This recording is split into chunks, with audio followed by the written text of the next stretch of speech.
Livro de Apocalipse, capítulo de número 2, e o versículo de número 8, que diz assim: Ao anjo da igreja em Esmirna, escreva: estas são as palavras daquele que é o primeiro e o último, que morreu e tornou a viver.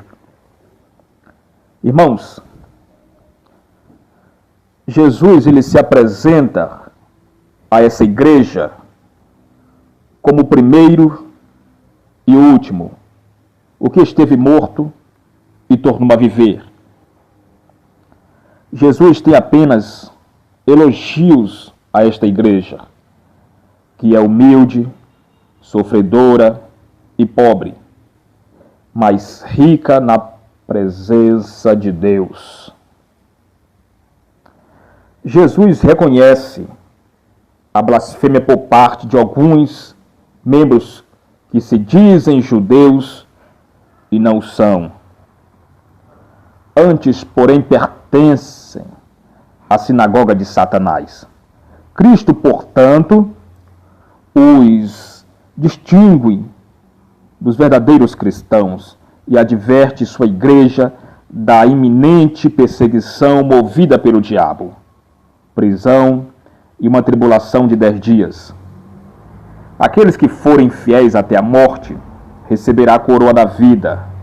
Ao vencedor, Jesus promete que de modo nenhum sofrerá o dano da segunda morte, pois está coroado com a vida.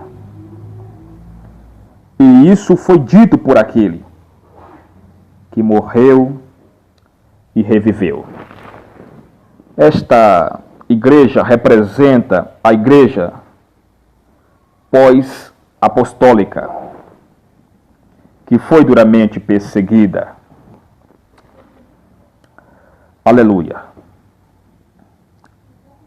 Amados,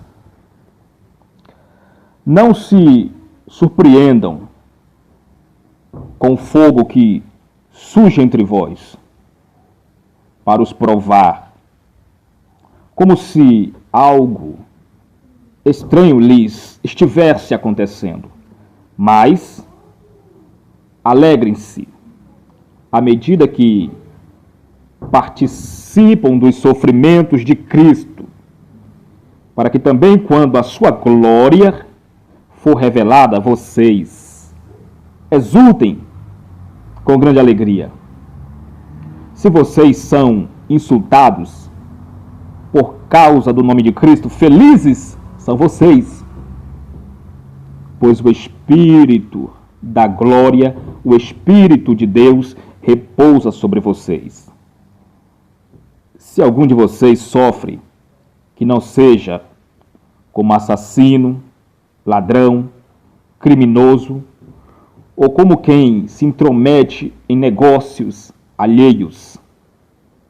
Contudo, se sofrer como cristão, não se envergonhe, mas glorifique a Deus por meio desse nome, pois chegou a hora de começar o julgamento pela casa de Deus. E se começa primeiro conosco, qual será o fim daqueles que não obedecem ao Evangelho de Deus? E se ao justo é difícil ser salvo, que será do ímpio e pecador? Por isso mesmo, aqueles que sofrem de acordo com a vontade de Deus devem encaminhar a sua alma ao seu fiel Criador e praticar o bem. Aleluia. Bem-aventurados os perseguidos por causa da justiça, pois deles é o reino dos céus. Bem-aventurados serão vocês quando por minha causa os insultarem, os perseguirem e levantarem todo tipo de calúnia contra vocês, alegrem-se e regozijem-se, porque grande é a sua recompensa nos céus. Pois da mesma forma que perseguiram os profetas que viveram antes de vocês. Irmão, se você está sendo perseguido, dá glória a Deus, irmão. Fique na paz, porque você está sendo bem-aventurado. Que você possa meditar nessa palavra. Que Deus te abençoe.